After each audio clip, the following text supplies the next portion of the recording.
জীবনের যে বাস্তবতার ব্যাপারে বিশ্বাসী অবিশ্বাসী নির্বিশেষে প্রতিটি মানুষ নিশ্চিত, তা হচ্ছে মৃত্যু। আমরা জীবনযাত্রায় ব্যস্ত হয়ে পড়ি, দায়িত্ব পালনের জন্য ছুটে বেড়াই এখান থেকে ওখানে। দিন শেষে ক্লান্ত শরীর নিয়ে ঘরে ফিরে চোখ দুটো বন্ধ করে চলে যাই ঘুমের জগতে। আমরা কি চোখ দুটো খুলতে পারবো?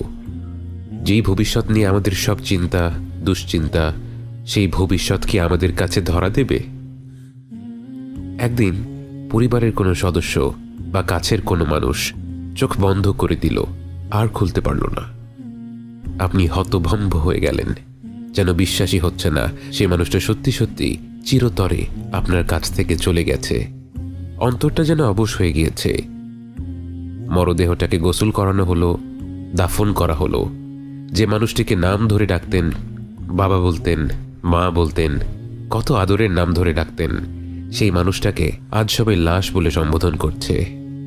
লাশ কাঁধে নিয়ে আপনি হাঁটা দিলেন কবরস্থানের পানে। কবর খোঁড়া হয়ে গিয়েছে। লাশ কবরে নামানোর জন্য কজন মিলে কবরে নেমে পড়লেন। বুকটা ধড়ফড় করে ওঠে, চারিদিকে মাটি যেন চেপে ধরেছে। বাকিদের দেখে কিছুটা সাহস পেলেন, লাশ কবরে নামিয়ে নিলেন। এবার আপন সেই মানুষটিকে সেই অন্ধকার গর্তে রেখে আপনার উঠে আসার পালা। নিজ হাতে মাটি নিয়ে সেই মানুষটির উপর ফেললেন। সাদা কাফনে মাটি পড়তে থাকে পড়তে থাকে। দেখতে দেখতে কবর ভরপুর হয়ে যায়। কারো কারো চোখে জল। আপনি সেখানে দাঁড়িয়ে আছেন, আপনার মুখ শুকিয়ে গেছে। সেই কবরের দিকে তাকিয়ে আপনি যেন নতুন করে উপলব্ধি করলেন, যে মানুষটা আপনাদের ছেড়ে চলে গিয়েছে আপনি তারই পেছন পেছন ছুটে চলছেন। তিনি যেই জগতে প্রবেশ করেছেন, আপনি না চাইলেও আপনাকে সেই জগতেই শীঘ্রই প্রবেশ করতে হবে। কেমন হবে সেই দিনটি? মৃত্যুবরণ করার অভিজ্ঞতাটা আসলে কেমন? আল্লাহর অশেষ রহমত, নিশ্চিত এই গন্তব্যের চিত্রটি তিনি তার রাসূল সাল্লাল্লাহু আলাইহি ওয়াসাল্লামের মাধ্যমে আমাদের জানিয়ে দিয়েছেন, যেন আমরা সেই দিনটির জন্য প্রস্তুতি নিতে পারি। বছর খানেক পার হয়ে গেল। আপনি শুয়ে আছেন হাসপাতালের বিছানায়। আপনার শ্বাস দুর্বল হয়ে আসছে। আপনার মনে পড়ছে ছোটবেলার নানা স্মৃতি, মনে পড়ছে অর্জনগুলো, মনে পড়ছে ভুলগুলো, আর অনেক বেশি আফসোস হচ্ছে যে সময়টুকু অপচয় করেছিলেন তার জন্য। যতটুকু সময় বাকি আছে তা অপচয় করা যাবে না। নিঃশব্দে ঠোঁট নেড়ে আপনি স্মরণ করলেন, লা ইলাহা ইল্লাল্লাহ মুহাম্মাদুর রাসূলুল্লাহ। অন্তরে আপনি জিকির করতে থাকলেন। চোখ দুটো ঘোলা হয়ে আসছে। সামনে দাঁড়িয়ে থাকা কাছের মানুষগুলো ছোটাছুটি করছে, কিন্তু আপনি তাদের স্পষ্ট দেখতে পারছেন না। বরং চোখের কোণে এক অদ্ভুত আলো ধীরে ধীরে পরিষ্কার হতে লাগলো।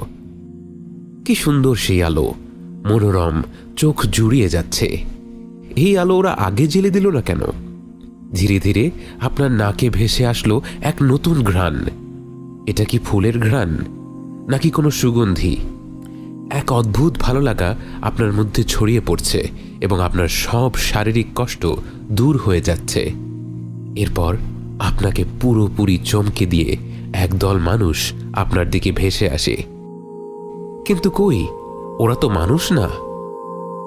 তাদের মুখগুলো এত উজ্জ্বল যেন সূর্যকেও হার মানায়। আপনার মনে পড়ে গেল রাসূল সাল্লাল্লাহু আলাইহি ওয়াসাল্লামের সেই হাদিস, এবং আপনি বুঝতে পারলেন এরাই হচ্ছে সেই ফেরেশতাদের দল যারা আপনাকে আপনার নতুন জগতে স্বাগত জানাতে এসেছে। কিছুক্ষণের মধ্যেই যেন পুরো ঘরটা ফেরেশতার নূর দিয়ে ভরে গেল। আপনি যেদিকেই তাকাচ্ছেন শুধু অগণিত ফেরেশতা ছাড়া আর কিছুই দেখতে পাচ্ছেন না। এরপর একজন ফেরেশতা আপনার একদম কাছে এগিয়ে আসে।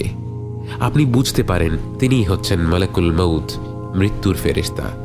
তিনি আপনার মাথার কাছে এসে অত্যন্ত শ্রদ্ধা ভরা কণ্ঠে বলেন, হে পবিত্র আত্মা, আল্লাহর ক্ষমার জগতে, আল্লাহর সন্তুষ্টির জগতে বেরিয়ে আসো।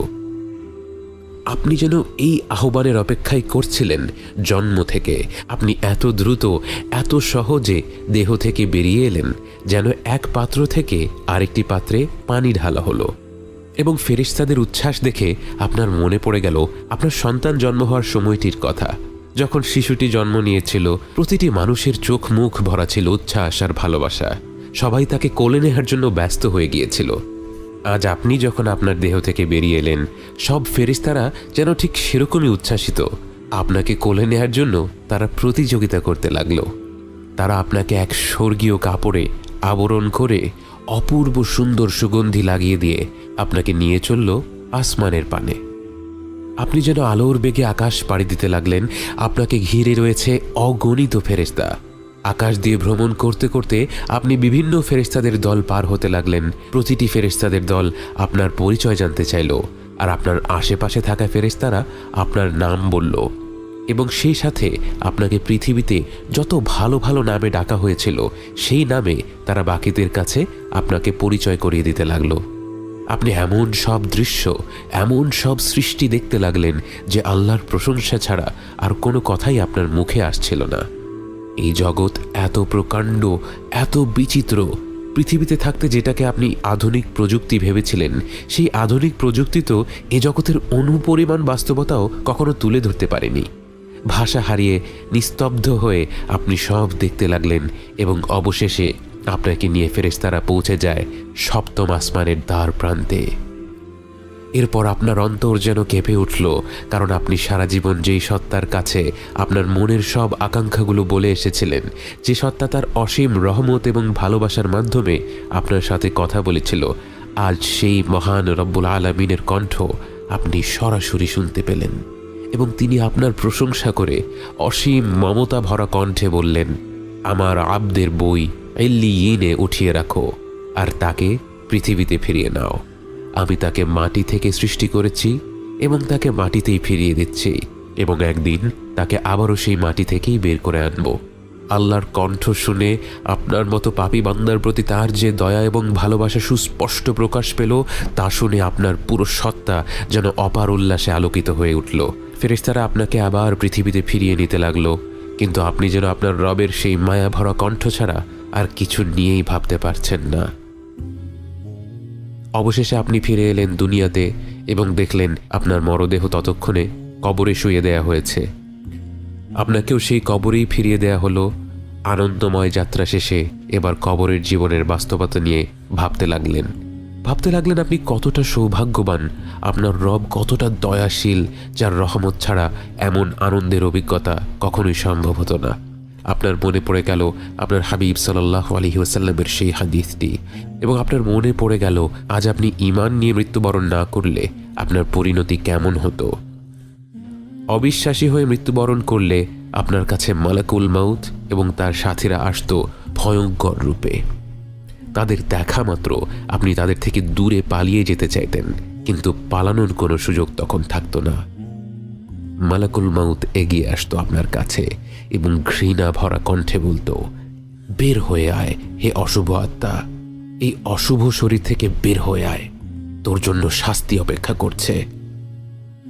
এবং এমন ভয়ানক কণ্ঠ হতো যে সে শাস্তির কথা না বললেও আপনার আত্মা বের হতে চাইতো না। আপনার মৃতপ্রায় শরীরকে আঁকড়ে ধরে রাখত, এবং তখন মালাকুল মাউত এমনভাবে আপনার আত্মাটাকে টেনে হিঁচড়ে শরীর থেকে বের করত, যেমনটা ঘন কাঁটাযুক্ত ডালের ভেতর দিয়ে তুলো বের করে আনা হলে হয়। এবং আপনার আত্মা বের হয়ে আসার সাথে সাথে বাকি ফেরেশতারাও আপনাকে ধিক্কার জানাতে থাকত। আপনাকে নিয়ে আসমান পাড়ি দেওয়ার সময় যখন প্রথম আসমানের দ্বার প্রান্তে পৌঁছতেন, সেই আসমান আপনার জন্য খুলে দেয়া হতো না, এবং আপনি প্রথমবার আল্লাহর কণ্ঠ শুনতে পেতেন, কিন্তু সেই কণ্ঠ হতো রাগান্বিত এক কণ্ঠ, এবং তিনি বলতেন, ওর বই সিজ্জিনে নামিয়ে রাখো। এবং এরপর আপনাকে সেই প্রথম আসমানের দ্বার প্রান্ত থেকে ছুঁড়ে ফেলা হতো আপনার কবরের দিকে। সেই ভয়ঙ্কর পরিণতি আপনার হয়নি। কৃতজ্ঞতায় আপনার অন্তরটা ভরে যায়। আপনি কবরের ভেতর থেকে শুনতে পান আপনার কাছের মানুষেরা মাটি দেয়া শেষ করে ধীরে ধীরে চলে যায়। আপনি প্রথমবারের মতো একা হয়ে পড়েন, অন্ধকার কবরে পুরোপুরি নিঃসঙ্গ। এবং তখনই আপনাকে উঠিয়ে বসানো হয় এবং আপনার সাথে সাক্ষাৎ করতে আসে দেখতে ভয়ঙ্কর দুজন ফেরেশতা। তাদের দেখে ভয় লাগলেও আপনি জানতেন মুনকার আর নাকির আসবেই। আপনি জানতেন এখন প্রশ্নোত্তরের পালা, এবং ঠিক মতো জবাব দিতে পারলে আপনার আর কোনো ভয় নেই।